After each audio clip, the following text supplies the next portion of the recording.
जैसे मान लो आपको शक्कर लेनी है, आपने गेहूं दिया दुकानदार को, गेहूं के बदले दुकानदार ने शक्कर दे दिया आपको, ठीक है? डिमांड ज्यादा है और सप्लाई कम है ना? तो वैल्यू ज्यादा होगी, और डिमांड कम है, सप्लाई ज्यादा है, तो वैल्यू कम होगी, ठीक है? यही कॉन्सेप्ट सब जगह लागू होगा।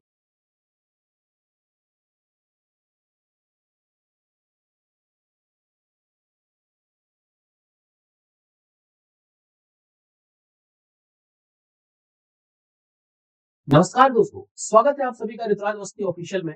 आज हम डिस्कशन करने वाले हैं करेंसी के बारे में। दोस्तों, प्रीवियस जो सेशन हुआ था वहां पर मैंने आपको नोट्स के बारे में बताया था, उनका हमने एग्जाम पॉइंट ऑफ व्यू से इंपॉर्टेंट जो डिटेल था वो हमने पढ़ा था। तो कमेंट सेक्शन में कुछ लोगों ने कहा था कि सर हमें करेंसी के बारे में जानना है, कितने प्रकार की होती है, क्या क्या पर्टिकुलर सिस्टम होते हैं उनके बारे में। सो आज के वीडियो में हम इसी बारे में बात करने वाले हैं। तो चलिए बढ़ते हैं आगे और शुरू करते हैं सबसे पहले पॉइंट से कि आखिरकार ये करेंसी है क्या। देखो, करेंसी को हिंदी में हम कहते हैं मुद्रा, है ना? तो मुद्रा कहते हैं, तो करेंसी या मुद्रा होती क्या है? तो दोस्तों, currency is a system of money that is widely accepted as a standard unit of exchange for goods and services in an economy. मुद्रा जो है ना, पैसे की एक प्रणाली है जिसे व्यापक रूप से एक अर्थव्यवस्था में वस्तुओं और सेवाओं के विनिमय विनिमय यानी कि आदान और प्रदान की एक मानक इकाई के रूप में स्वीकार किया जाता है। जैसे मान लो मुझे ये पेन खरीदना है ना? अब अगर मैं दुकानदार से पेन मांगता हूँ तो मुझे कुछ ना कुछ तो इस पेन के बदले उसे देना होगा। तो पुराने जमाने में क्या होता था, सोने चांदी SRF वगैरह ये सब चलता था। आज के सिस्टम में चलता है पेपर मनी, है ना? तो पैसे दो या ऑनलाइन ट्रांजेक्शन करो और लेकर के सीधे चले आओ, यानी एक्सचेंज हुआ। हमने ये सामान लिया, उस सामान के बदले हमने उसको मुद्रा दी, एक मीडियम दिया, राइट? उसकी वैल्यू के बराबर एक प्रोमिसरी नोट दिया, तब जाकर के ये विनिमय यानी कि एक्सचेंज, ये जो ट्रेड है, ये संभव हुआ। तो ये जो मीडियम है ना, जिसके थ्रू ये पूरा का पूरा व्यापार संभव हुआ है, that is called as currency. इसे मानक की एक इकाई के रूप में स्वीकार किया जाता है। मतलब कहने का ये है, it is a medium of exchange, a store of value and a standard of unit of account. यह विनिमय का एक माध्यम, मूल्य का भंडार और खाते की एक मानक इकाई है। आगे आते हैं दोस्तों, और हम यहाँ पर डिस्कशन करते हैं कि मुद्रा कितने प्रकार की होती है, यानी टाइप ऑफ करेंसी। जैसे आपने देखा होगा कि हम जो है ना, तो कॉइन्स का भी यूज करते हैं, पेपर नोट का भी यूज करते हैं। तो कितने तरीके की मुद्राएं होती हैं? तो दोस्तों, सबसे पहले अगर हम देखें, आती है फिएट करेंसी, फिएट मुद्रा जिसे अपन कहते हैं। फिएट मुद्रा का मतलब है decreed by a government to be legal tender, its value is derived from government backing. सरकार द्वारा कानूनी निविदा होने का फैसला किया जाता है, इसका मूल्य सरकार के समर्थन से प्राप्त होता है, ठीक है? जैसे हमारी जो है ना पेपर मनी है, पेपर मनी जो अपने नोट वगैरह होते हैं, जिनके बारे में पिछली क्लास में मैंने आपको बताया था, तो वहां पर क्या लिखा होता है? वहां पर लिखा होता है मैं धारक को, जैसे 500 रुपए का नोट है, तो 500 रुपए के नोट में लिखा होगा मैं धारक को 500 रुपए अदा करने का वचन देता हूँ, अदा करने का वचन देता हूं, मतलब एक प्रॉमिस है ना? तो ये प्रॉमिस कंटेनिंग नोट होते हैं, और ये प्रॉमिस किसने किया है? रिजर्व बैंक ऑफ इंडिया ने गवर्नमेंट के बिहाफ पर। सो that is the kind of fiat currency. दूसरी आती है जिसे अपन बोलते हैं रिप्रेजेंटेटिव करेंसी। रिप्रेजेंटेटिव यानी प्रतिनिधि मुद्रा, है ना? Backed by a physical commodity, gold, silver, भौतिक वस्तु के द्वारा इसको समर्थित किया जाता है, जैसे सोना और चांदी। जैसे कि उसके नाम से ही सदस्य हो रहा है, प्रतिनिधि मुद्रा यानी कि रिप्रेजेंटेटिव करेंसी। करेंसी है नहीं, बट वो रिप्रेजेंट कर रही है as a currency, right? That is called as the representative currency. अब इसके बाद आती है commodity currency. Commodity currency, commodity मुद्रा है जिसको अपन वस्तु मुद्रा कहें, valuable for its commodity content, जैसे गोल्ड, सिल्वर कॉइन, है ना? तो एक आपने सिस्टम देखा होगा, गांव साइड में ज्यादा चलता है, शहरों में तो उतना ज्यादा पॉपुलर है नहीं, कि बार्टर ट्रेड, वस्तु विनिमय। ठीक है, वस्तु विनिमय में क्या होता है? जैसे मान लो आपको शक्कर लेनी है, आपने गेहूं दिया दुकानदार को, गेहूं के बदले दुकानदार ने शक्कर दे दिया आपको, ठीक है? तो एक वस्तु को दिया गया है दूसरी वस्तु के बदले, so that is called as वस्तु विनिमय। तो कमोडिटी करेंसी का मतलब यहाँ पर क्या होता है कि जब करेंसी नहीं होती है, बट वहां पर करेंसी को एक कमोडिटी रिप्रेजेंट करती है, that is kind of commodity currency. इसके बाद आता है दोस्तों आजकल का सबसे प्रसिद्ध डिजिटल करेंसी, डिजिटल मुद्रा, एग्जिस्टिंग ओनली इलेक्ट्रॉनिकली, जैसे क्रिप्टो करेंसी हो गया, बिटकॉइंस वगैरह हो गया, है ना? तो ये डिजिटल एग्जिस्ट करती हैं केवल इलेक्ट्रॉनिक रूप से, जैसे बिटकॉइन और क्रिप्टो करेंसी वगैरह हो गया, तो ये डिजिटल करेंसी कहला जाती है। अब यहाँ पर देखो, कंफ्यूज मत हो जाना। यूपीआई वगैरह की हम बात करें, पेटीएम वगैरह, फोन पे वगैरह की बात करें, तो ये कैसा सिस्टम कहला जाता है? ये जो सिस्टम है यूपीआई, फोन पे वगैरह, ये आपका मीडियम है ना? मीडियम है यानी मोड ऑफ ट्रांजेक्शन है, दैट इज नॉट मनी, है ना? तो उसको कंफ्यूज मत हो जाना कि वो भी एक टाइप का मनी है। डिजिटल करेंसी है और वो डिजिटल मीडियम है, राइट? आगे आते हैं दोस्तों, और अब हम यहाँ पर डिस्कशन करते हैं करेंसी की जो कैरेक्टरिस्टिक्स हैं, यानी कि प्रमुख विशेषताएं हैं। क्या क्या विशेषताएं होती हैं? सबसे पहले दोस्तों आती है यहाँ पर ड्यूरेबिलिटी। ड्यूरेबिलिटी का मतलब होता है स्थायित्व। स्थायित्व मतलब रेसिस्ट वियर एंड टियर, फूट या टूट का प्रतिरोध करता है। अब जैसे मान लो, ऐसा नहीं है कि एक का सिक्का है, 1 रुपए का सिक्का है, तो वो घट करके 50 पैसे का हो जाए, डेप्रिसिएशन लग जाए, ऐसा होता है क्या? ऐसा नहीं हो सकता। 1 रुपए की वैल्यू 1 रुपए ही रहेगी, है ना? 1 रुपए की वैल्यू 1 रुपए ही रहेगी, यानी उसकी वैल्यू स्थायी है। 500 रुपए की नोट की वैल्यू 500 रुपए ही रहेगी, ठीक है? दूसरा यहाँ पर आता है पोर्टेबिलिटी। पोर्टेबिलिटी का मतलब होता है इजिली कैरीड एंड ट्रांसफर्ड, आसानी से ले जाया और स्थानांतरित किया गया। मान लो पुराने जमाने में होते, अगर कोई सामान लेने के लिए जो है ना 100 किलो गोल्ड लगना है, तो 100 केजी गोल्ड को बैलगाड़ी में लाद करके ले जाते, खतरा रहता बीच में कोई लूटपाट कर लेता, है ना? और आज अगर आप देखो 1 लाख रुपया लेकर के जाना है ना, तो पता नहीं चलेगा कोई आदमी कहाँ पे दबा करके निकल जाएगा 1 लाख रुपया, है ना? इवन आप तो डिजिटल मोड चल रहे हैं, है ना? डिजिटल पेमेंट का सिस्टम है, डिजिटली आप अपने अकाउंट से सीधे कहीं पर भी ट्रांसफर कर दो, है ना? सो जो प्रमुख विशेषता है जो मनी की, जो करेंसी की, वो ये है कि पोर्टेबिलिटी है, इसे आप इजिली एक स्थान से दूसरे स्थान पर ले जा सकते हैं, है ना? रिस्क ऑफ लॉस यहाँ पर थोड़ा कम है। डिविजिबिलिटी, डिविजिबिलिटी का मतलब होता है विभाज्यता। Can be divided into smaller units, है ना? छोटी इकाइयों में विभाजित किया जा सकता है। अब छोटी इकाइयों में विभाजित किए जाने का मतलब दोस्तों यहाँ पर क्या है? जैसे मान लो 100 रुपए का नोट है ना? अब कोई चीज हमने जो है ना 20 रुपए की ली है, तो जो बचा हुआ है 80 रुपए, उस 80 रुपए को आप क्या करेंगे? 50 रुपए का नोट, 20 रुपए का नोट, 10 रुपए का नोट, इस डिनोमिनेशन में उसको ले लेंगे, है ना? मतलब उसको अलग अलग उसमें डिवाइड किया जा सकता है, डिविजिबिलिटी है। इसके बाद आता है दोस्तों यूनिफॉर्मिटी। यूनिफॉर्मिटी का मतलब होता है एक रूपता। एक रूपता यानी स्टैंडर्डाइज्ड यूनिट एंड डिजाइन। जैसे अगर अपन 100 रुपए के नोट की बात करते हैं, तो 100 रुपए का नोट जैसा मध्य प्रदेश में होगा, वैसा ही केरला में भी होगा। ऐसा नहीं है कि मध्य प्रदेश का नोट का डायमेंशन और ये सब अलग हो, केरला के डायमेंशन अलग हो। कंट्री वाइज यहाँ पे जो करेंसी है वो बदल सकती है, बट एक पर्टिकुलर कंट्री में करेंसी हमेशा सेम रहती है, राइट? नेक्स्ट यहाँ पर आता है लिमिटेड सप्लाई, यानी कि सीमित आपूर्ति। Controlled issuance to maintain value, मूल्य बनाए रखने के लिए नियंत्रण जारी। देखो क्या होता है, मूल्य कैसे? जैसे मान लो कल टमाटर आपने लिए थे 10 रुपए किलो, 10 रुपए पर केजी, आज टमाटर कितने हो गए? 20 रुपया पर केजी।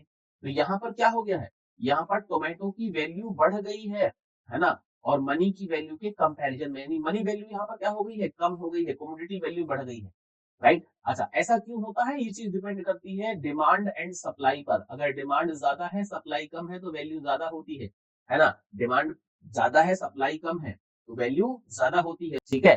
डिमांड सप्लाई का कंसेप्ट वैसे तो अपन इकोनॉमिक्स में पढ़ेंगे, बट यहाँ पर एक छोटी सी कहानी मैं आपको बताना चाहूंगा, उससे आप बिल्कुल इसको रिलेट कर पाएंगे। कहानी ऐसी कि जैसे मान लो नाना जी का घर जो है ना, तो किसी दूर जगह पर है, जहां आप रेगुलरली नहीं जा पाते, जहां आप साल में एक आध बार दो बार जा पाते हैं, है ना? तो जब साल में एक आध बार दो बार जाते हैं, तो नाना जी के घर में आपकी बड़ा इज्जत होती है ना? नानी बड़ा दुलार करती है, पैसे देती हैं, खाने पीने को अच्छा अच्छा बना बना करके खिलाती हैं, हैं? यानी कि आपकी जो कि सप्लाई वहाँ पर कम है, आप साल में बहुत कम भर जाते हैं, इसलिए आपकी वहाँ पर डिमांड है, आपकी वैल्यू ज़्यादा है ना? वहीं मान लो नानी का घर सेम शहर जिसमें आप रहते हैं उसमें होता, है ना?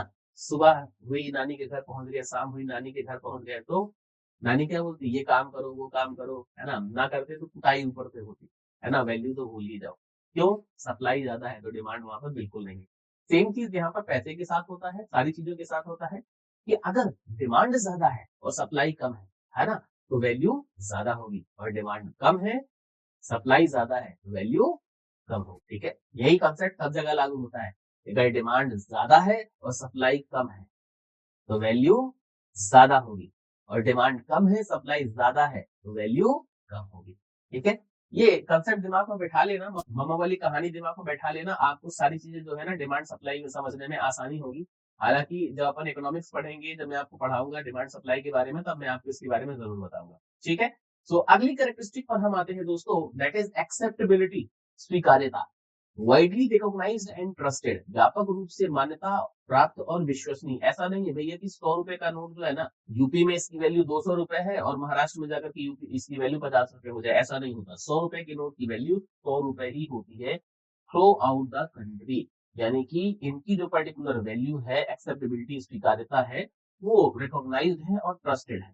ठीक है, आगे आते हैं दोस्तों। अब हम बात करते हैं करेंसी के कार्य के बारे में, यानी फंक्शन क्या क्या करते हैं, है ना। तो क्या तो सर ये भी कोई बताने वाली बात है, भैया पैसे के बारे में तो हर कोई जानता है। जैसे सबसे पहला जो कार्य यहाँ पर पैसे के द्वारा होता है, that is medium of exchange. Medium of exchange यानी कि विनिमय का माध्यम। ये फैसिलिटेट करता है ट्रेड को, यानी व्यापार को सुगम बनाता है। जैसे कि मैंने अभी बताया कि आपको कोई भी सामान लेना है, आप तुरंत यहाँ पर जो है ना पैसे लेकर के जाइए, पैसे दीजिए, सामान लीजिए, अपने घर चले आइए। ठीक है, तो यहाँ पर ये क्या करता है, आपके जो मीडियम है ना, मीडियम ऑफ एक्सचेंज यानी कि फैसिलिटेट करता है ट्रेड को। दूसरा स्टोर वैल्यू, मूल्य का भंडारण, यानी कि ये जो है ना सेविंग्स, बचत को अनुमति देता है। स्टैंडर्ड यूनिट ऑफ अकाउंट, यानी लेखा की मानक इकाई। प्राइस गुड्स एंड सर्विसेज, वस्तुओं और सेवाओं की कीमत तय कर देती है। ये पेन अगर 10 रुपए का है तो इसकी कीमत 10 रुपए होगी, है ना। हाँ, वो अलग बात है, डिमांड सप्लाई के चक्कर में फंस जाए तो इसकी नीलामी हो जाए, वो एक एक्सेप्शन कहला जाएगा। लेकिन अगर इसकी कीमत 10 रुपए है तो 10 ही रुपए होगी, है ना। समय के साथ महंगाई जिस तरीके से बढ़ती है तो इसकी वैल्यू भी बढ़ सकती है। ठीक है, ट्रांसफर ऑफ वैल्यू, यानी कि मूल्य का हस्तांतरण, ये एनेबल करता है ट्रांजैक्शन अक्रॉस डिस्टेंसेस, दूरियों के पार लेन देन को सक्षम बनाता है। एक जगह से दूसरी जगह हमें जाना है, कहीं से भी।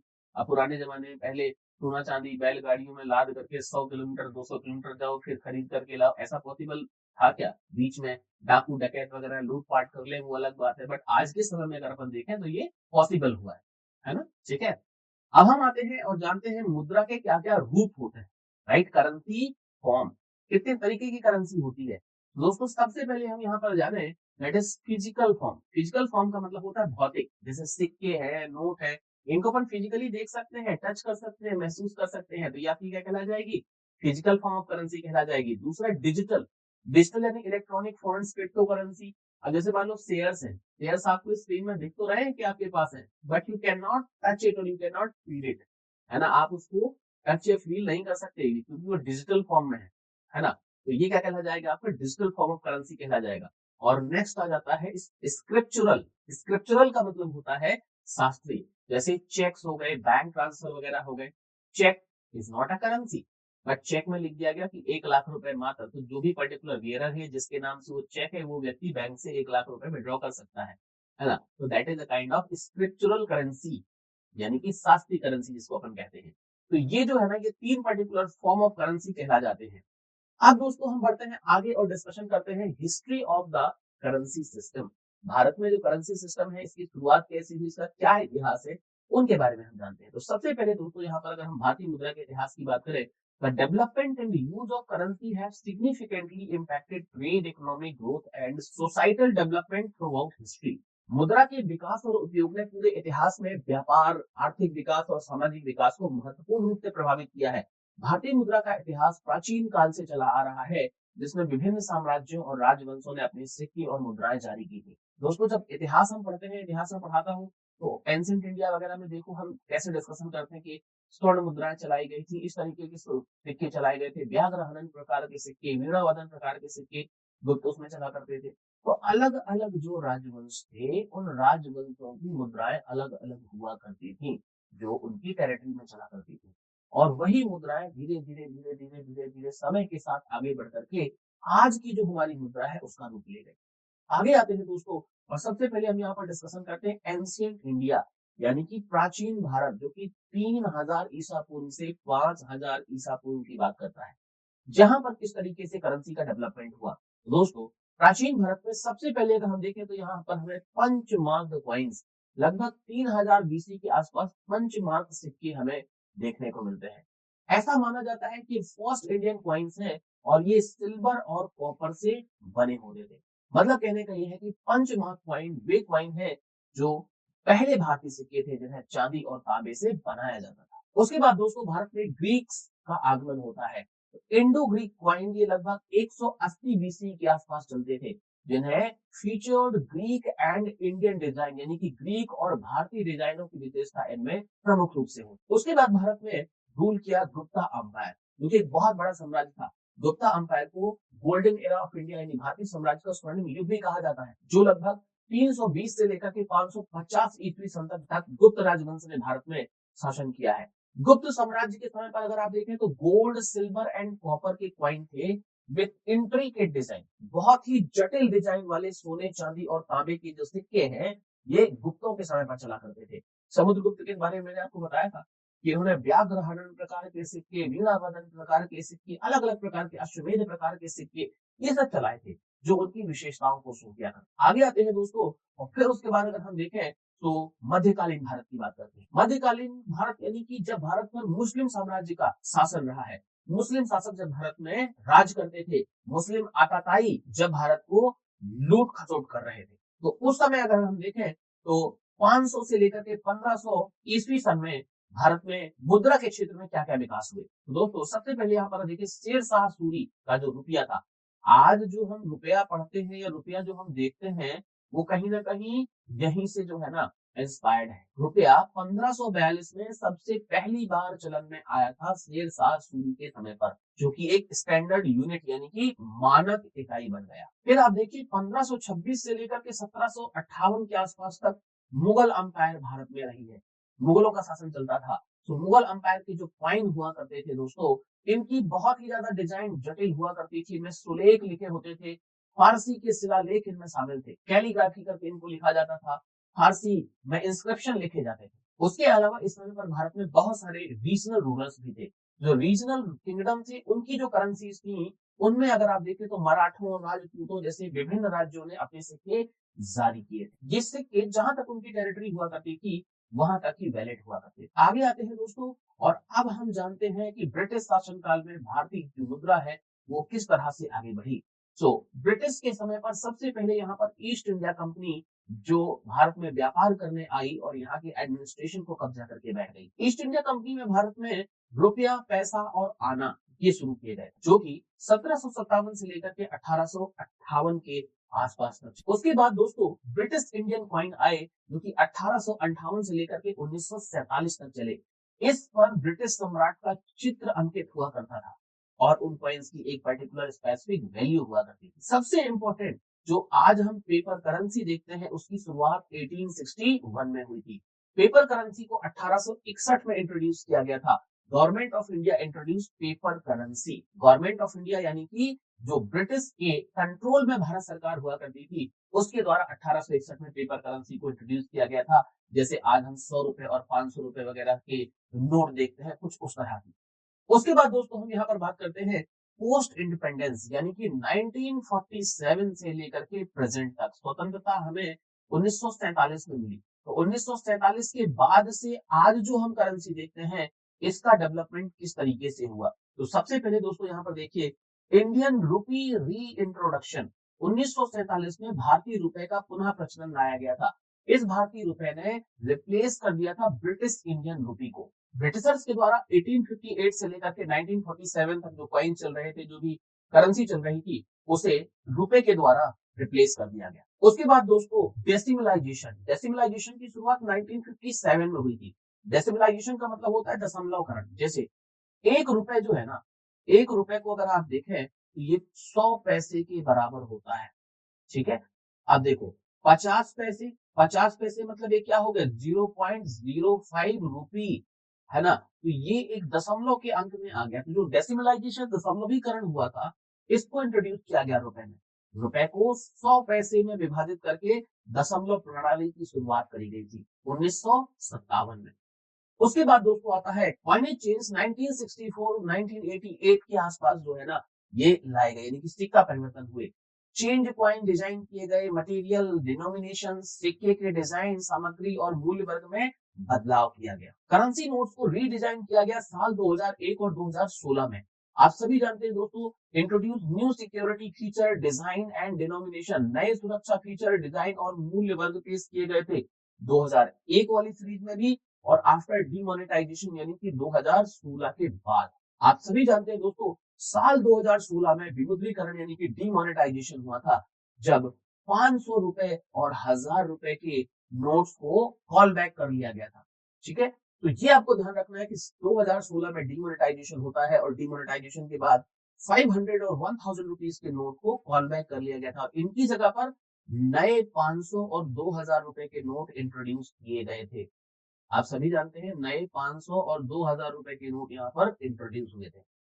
फिर डिजिटल पेमेंट प्रमोशन 2016 से लेकर के प्रेजेंट 2016 में जब डीमोनेटाइजेशन हुआ तो डीमोनेटाइजेशन के बाद अगर आप देखें तो डिजिटल पेमेंट जो है ना ये बढ़ रहे। इवन आज देखो भारत में सबसे ज्यादा यूपीआई ट्रांजैक्शन होते हैं, तो डिजिटल भुगतान को बढ़ावा दिया गया, इलेक्ट्रॉनिक लेन देन को बढ़ावा दिया गया। आज तो हर एक दुकान में वो डब्बे रखे होते हैं, आप बार कोड स्कैन करिए, पे करिए, कैश का कोई सीन ही नहीं है। कुछ इस तरह से हमारा जो करेंसी है उस करेंसी में बदलाव आया। अब हम आते हैं दोस्तों आगे और जानते हैं कि भारत में ये जो करेंसी है इसको जारी कौन करता है, यानी कि इश्यूअर ऑफ द करेंसी, मुद्रा जारी करता। In India the authority of issuing note and coin is divided between two entity.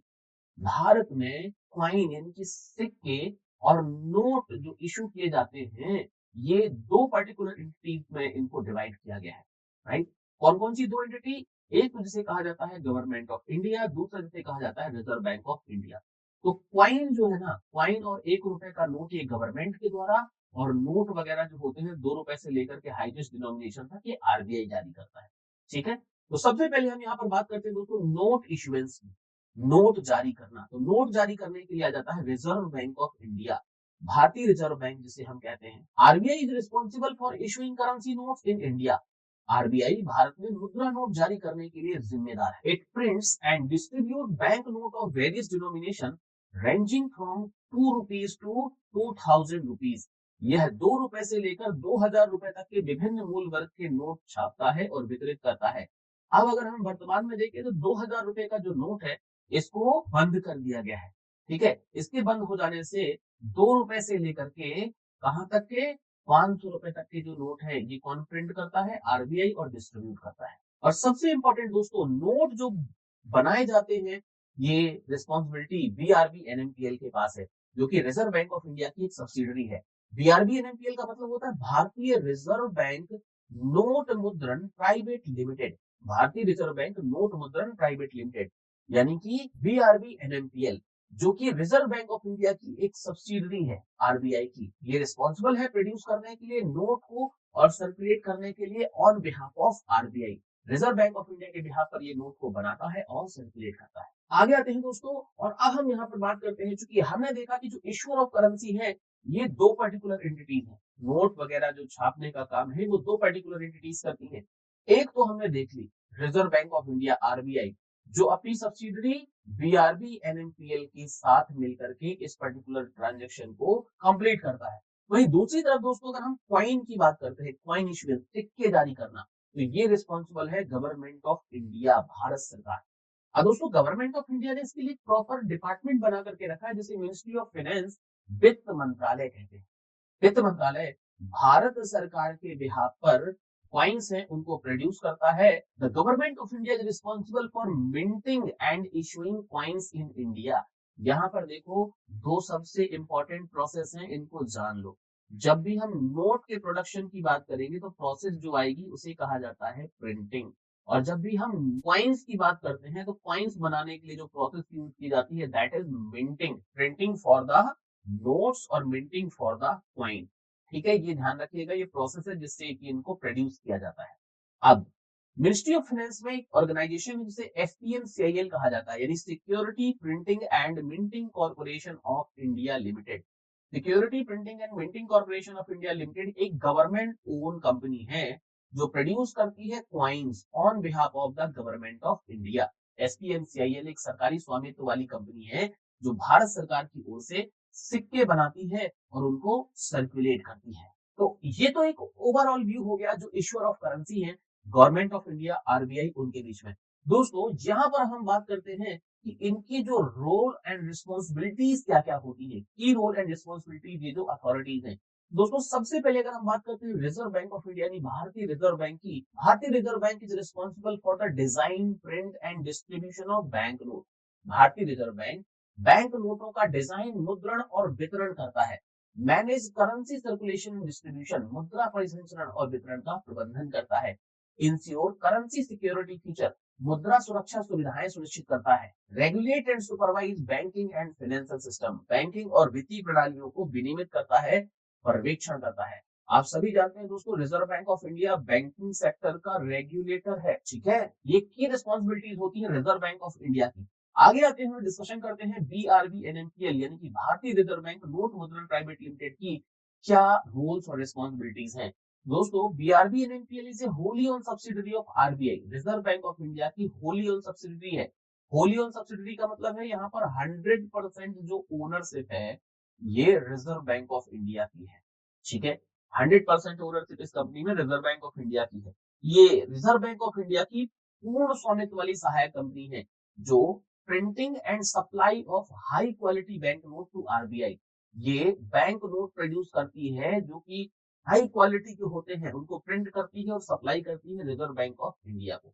Meeting the currency requirement of the country, देश की मुद्रा आवश्यकताओं को पूरा करती है। आप सभी जानते हैं जितने भी पर्टिकुलर नोट्स वगैरह हमारे पास आते हैं वो सब इन्हीं के द्वारा प्रिंट किए हुए नोट्स हम तक पहुंचते हैं।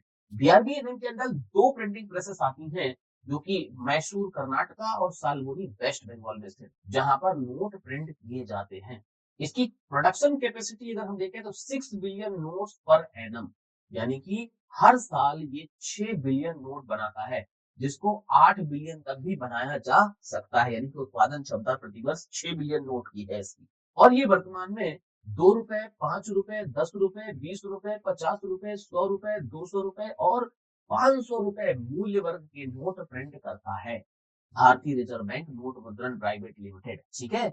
आगे आते हैं और डिस्कशन करते हैं security Printing and Minting Corporation of India limited के बारे में, जो कि होली ओन सब्सिडरी है गवर्नमेंट ऑफ इंडिया की। दोस्तों, ये प्रोड्यूस करती है क्वाइन एंड बैंक नोट, ठीक है। क्वाइन और बैंक नोट दोनों बनाती है, क्योंकि इसका नाम ही Security Printing and Minting Corporation of India Limited. Securities patch को भी प्रिंट करती है, क्वाइंस को मिंट भी करती है, और ये मैनेज करती है फॉर गवर्नमेंट ओन मिंट। ये ध्यान रखिएगा, मिंट का मतलब यहाँ पर किससे बात हो रही है, क्वाइंस की बात हो रही है, ठीक है। क्वाइंस यानी कि मिंट और नोट यानी कि प्रिंट। तो चार जो गवर्नमेंट ओन मिंट्स कहाँ कहाँ पर है, मुंबई, कोलकाता, हैदराबाद एंड नोएडा। चार सरकारी स्वामित्व वाली जो टकसालें हैं मुंबई, कोलकाता, हैदराबाद और नोएडा में, इनका प्रबंधन करती है एसपीएनसीआईएल। इसके अलावा दोस्तों ये प्रोड्यूस करती है कॉमेमोरेटिव कॉइंस। कॉमेमोरेटिव कॉइंस का मतलब होता है स्मारक सिक्के, medals and other security product government of India के लिए। आगे आते हैं और बात करते हैं भारत सरकार के वित्त मंत्रालय की क्या रूल और रिस्पॉन्सिबिलिटीज हैं। Government of India ministry of finance authorise coin design and denomination, जो क्वाइन की डिजाइन होती है, सिक्के की डिजाइन होती है और जो मूल्य वर्ग होता है, इसे मिनिस्ट्री ऑफ फाइनेंस के द्वारा अधिकृत किया जाता है। साथ ही साथ डिटरमाइन करता है coin metal composition and weight. आप सभी जानते हैं कि पुराने सिक्कों का जो चलन है वो इसलिए बंद कर दिया गया क्योंकि पुराने सिक्कों को दूसरे देशों में एक्सपोर्ट करके वहां से ब्लेड बना बना करके बेची जा रही थी, राइट। तो अब जो सिक्के आते हैं उनमें आपने देखा होगा कि वो अलग तरीके के होते हैं। तो ये जो डिटरमाइन करना कौन सा मेटल यूज किया जाना है, क्या कॉम्पोजिशन होगा, उसका वेट कितना होगा, ये सारी चीजें जो है ना मिनिस्ट्री ऑफ फाइनेंस के द्वारा डिसाइड की जाती है। ओवरसीज एसपीएनसीआईएल ऑपरेशन, एसपीएनसीआईएल यानी कि security Printing and Minting Corporation of India limited, इसके संचालन की देखरेख करता है। Set monetary and fiscal policy, monetary policy का मतलब होता है मौद्रिक नीति और फिस्कल पॉलिसी का मतलब होता है सिंपल सा बजट जिसको अपन कहें। तो ये सारे के सारे काम कौन करता है, गवर्नमेंट ऑफ इंडिया। अब दोस्तों हम आते हैं सबसे इंपॉर्टेंट पॉइंट पर, जो कि भारत में मिंट कहाँ कहाँ पर है, भारत में प्रिंट कहाँ कहाँ पर है, भारत में नोट्स कहाँ पर बनाए जाते हैं, और उसके अलावा कुछ इंटरेस्टिंग फैक्ट्स। तो सबसे पहले दोस्तों अगर हम मिंट की बात करते हैं तो भारत में जो टकसाल है ये कहाँ पर है, मुंबई, कोलकाता, हैदराबाद और नोएडा। याद रखिएगा एग्जाम में ये क्वेश्चंस पूछे गए हैं। भारत में चार पर्टिकुलर मिंट हैं जो कि मुंबई, कोलकाता, हैदराबाद और नोएडा में है। मिंट का मतलब यहाँ पर क्या है, यहाँ पर क्वाइंस बनाए जाते हैं। वहीं अगर हम प्रिंट की बात करें, प्रिंट मतलब जहां पर नोट्स बनाए जाते हैं। दोस्तों प्रिंट की जो ऑर्गेनाइजेशन है ये नासिक, देवास, मैसूर और सालबोनी में है। नासिक महाराष्ट्र में आता है, देवास मध्य प्रदेश में, मैसूर कर्नाटका में है और सालबोनी वेस्ट बंगाल में। इस तरफ अगर आप देखें तो ये हमारे कॉइन्स है, 1 रुपए का, 25 पैसे, 2 नए पैसे, 50 पैसे, 20 पैसे, 10 रुपए, 50 पैसे, है ना? इस तरीके के जो कॉइन्स हैं ये हमारे इकोनॉमी में सर्कुलेट होते हैं और ये स्पेसिमेन जो नोट्स ये आप यहाँ पर देख रहे हैं, ये तो मैंने आपको पिछला एक सेशन लिया था, उसमें मैंने नोट्स के बारे में एक डिटेल डिस्क्रिप्शन दिया था आप लोगों को। तो उस वीडियो को ज़रूर देख लीजिएगा, वीडियो की लिंक आपको इस वीडियो के डिस्क्रिप्शन में भी मिल जाएगी। इसके अलावा दोस्तों ये कुछ पॉइंट हैं, जैसे note printing press under modernisation. Note printing press का आधुनिकीकरण किया जा रहा है। Dehradun security printing press upgraded to print high security note. Dehradun security printing press को उच्च सुरक्षा वाले नोट छापने के लिए अपग्रेड किया गया है। Salboni Security printing Press new press established in West Bengal. Salboni Security printing Press जो पश्चिम बंगाल में है, वहां पर एक नई प्रेस स्थापित की जा रही है। सो दोस्तों, ये था हमारा आज का सेशन। आई होप कि वीडियो आपको इन्फॉर्मेटिव लगा होगा। वीडियो इन्फॉर्मेटिव लगा है तो सेशन को लाइक करिएगा, दोस्तों के साथ शेयर करिएगा। ऋतुराज अवस्थी ऑफिशियल पर अगर आप नए हैं तो चैनल को जरूर सब्सक्राइब करिएगा। ये वो different different social media platform है जहां पर आप जुड़ना चाहे मेरे साथ जुड़ सकते हैं। कोई स्पेसिफिक टॉपिक पर अगर आप वीडियो चाहते हैं तो वो भी यहाँ पर कमेंट के साथ बता सकते हैं। और दोस्तों, अगर आप मुझे सपोर्ट करना चाहते हैं तो मेरे यूट्यूब चैनल को ज्वाइन जरूर करिएगा। ठीक है, कोई भी सब्सक्रिप्शन फीस आप ले सकते हैं, 99 रुपीज, 149 रुपीज या 199 रुपीज। तो थैंक यू गाइस, मिलते हैं अगले सेशन में। जय हिंद।